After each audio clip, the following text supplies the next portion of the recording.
What's up, Sky Squad? It's your boy DJ Richie Skye. Happy Wednesday to all y'all people in the land out there. We are back in the building and we got some news to talk about today.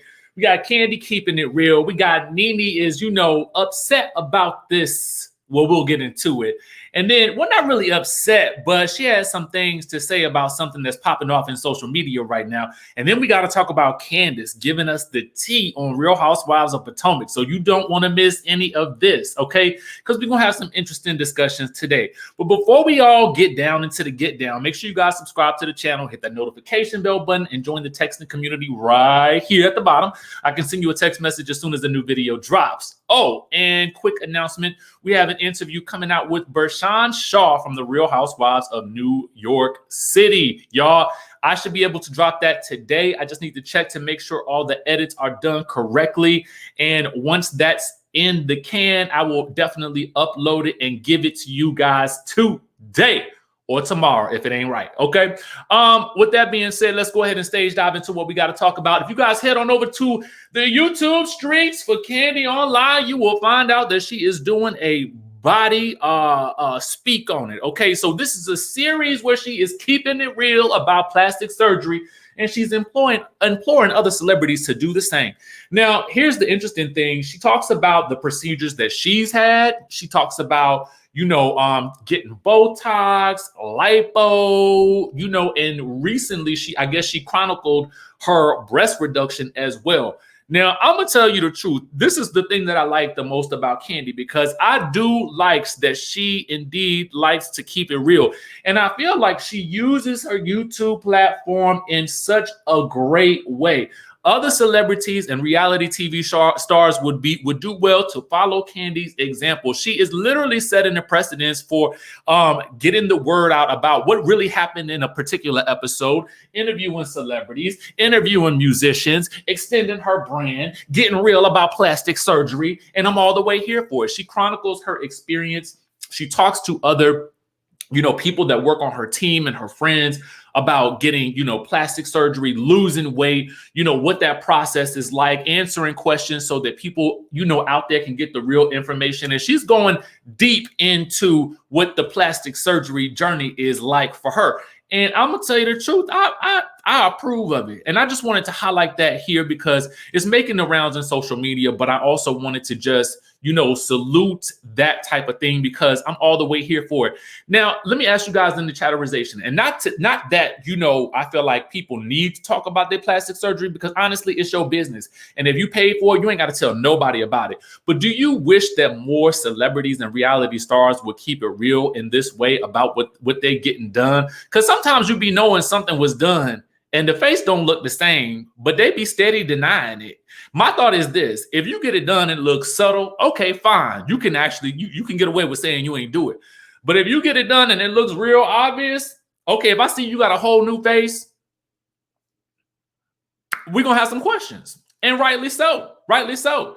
Don't pee on our back and tell us it's raining. Okay, that's all I'm saying. So shout out to Kandi for keeping it real.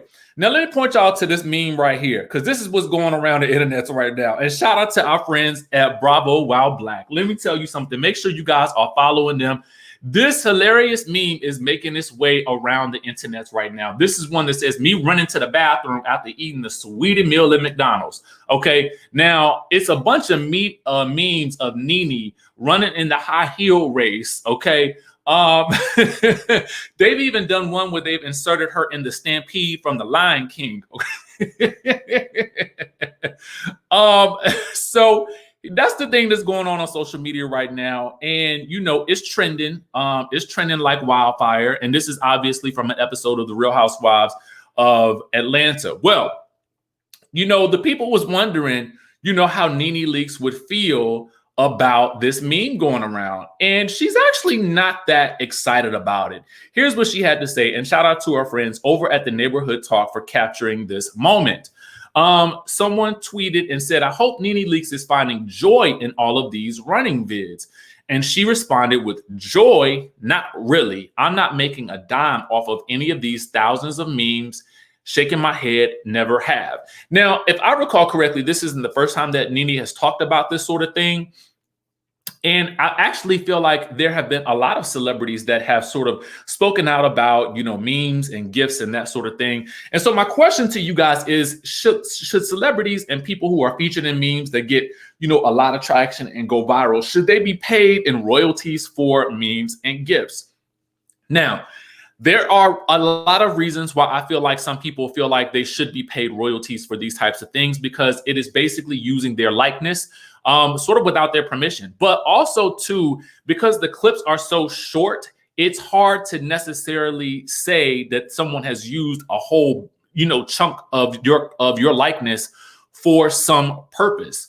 Also, too, we have there's this notion that, technically those clips really belong to the reality TV show that the person was a part of, because a lot of times memes and gifs, are taken from shows and that sort of thing. And because they're such short clips, it's really hard, and they're actually modified. It's really hard to track those types of clips because they're shared so frequently and they're shared via social media.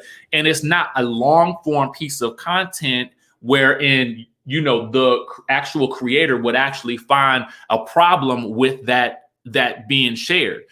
It technically extends the brand. It technically extends the person's likeness and reach, but a lot of people feel like they should be paid for it. But my question is, does the money actually go to, if they were to be paid for it, does the money go to the creator, who would be the production company or Bravo, or should it go to the celebrity who starred in it?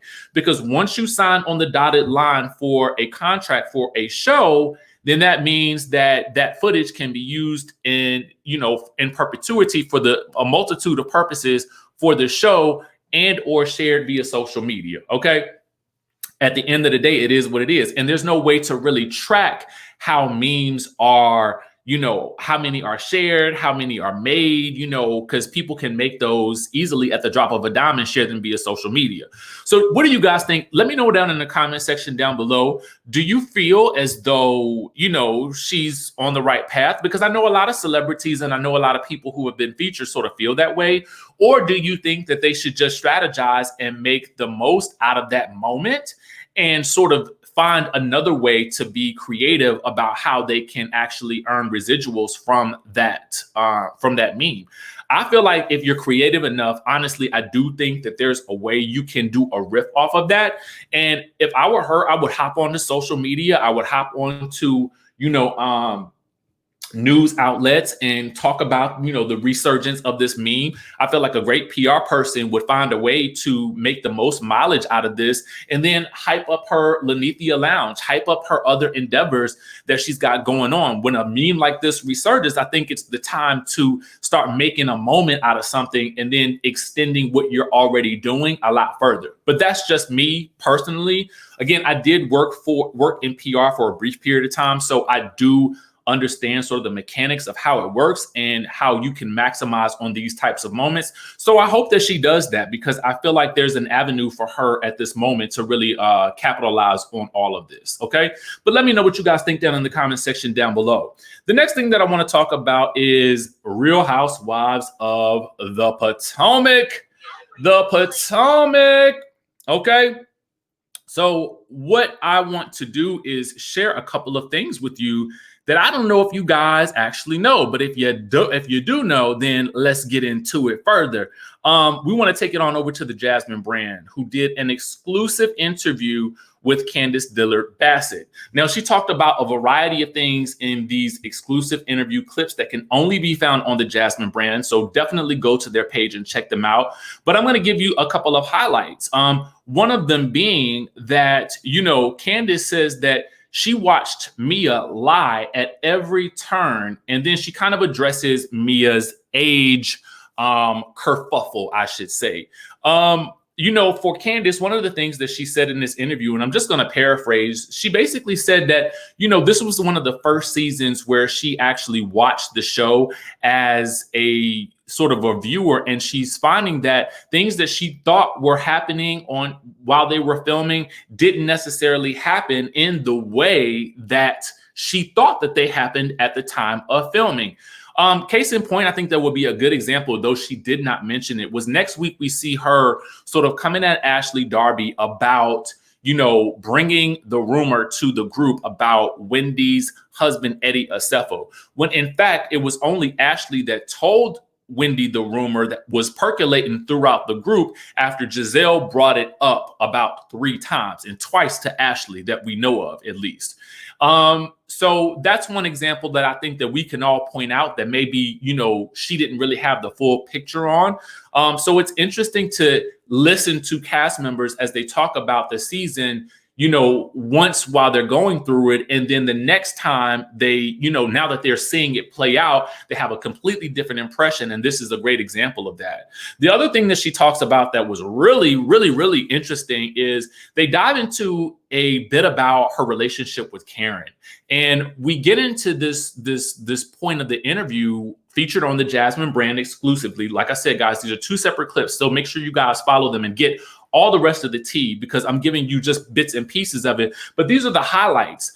She talks about how that relationship is likely to never be really fully repaired because, you know, she says essentially that, you know, Karen, she says, you don't go to my boss and try to have me fired. And so, you know, it was really a point that happened during the reunion that was discussed at the end of season 5 during the reunion, where she addresses Karen about the text message that she sent Karen that basically said that, you know, when she told Karen via text message that you can go to HE double hockey sticks. Well, Karen said she, I guess, felt threatened by that allegedly, and allegedly went to the Bravo TV bosses and, you know, from Candace's point of view, tried to get her fired. Now, I could have swore I thought Karen said that she told the executives that they needed to get her some help because of the way she was coming at her via text message. But then Candace uses the rationale that you've been going off on, you know, Giselle on social media every week, but, you know, nobody's calling the bosses on you. So it's very interesting, but I wonder if the intent was really to have her fired. I think that Karen just maybe wanted them to do something about, you know, what was happening between the 2 of them via text message. But I don't know, you know, and I guess, you know, from Candace's perspective, if she feels like Karen was trying to have her fired, then I guess she would feel like she would never want to be around her again. But what I want to know is, what do you guys think? Do you think that Karen was truly trying to have her fired? Or do you think that she wanted some type of mediation or some type of way to, you know, maybe stop the verbal or text message drama that was percolating between them? Percolating is just the word of the day, I think, you know, for some reason. But anyway, I want to know what you guys think down in the comment section down below. Do you think that she was really trying to have her fired? Or do you think that she was just trying to stop the situation from escalating and going even further? I want to know what you think. Let me know down in the comment section down below. That's the news that we got for y'all today. So make sure you guys hit the subscribe button, hit the notification bell button, and I will catch you in the next video.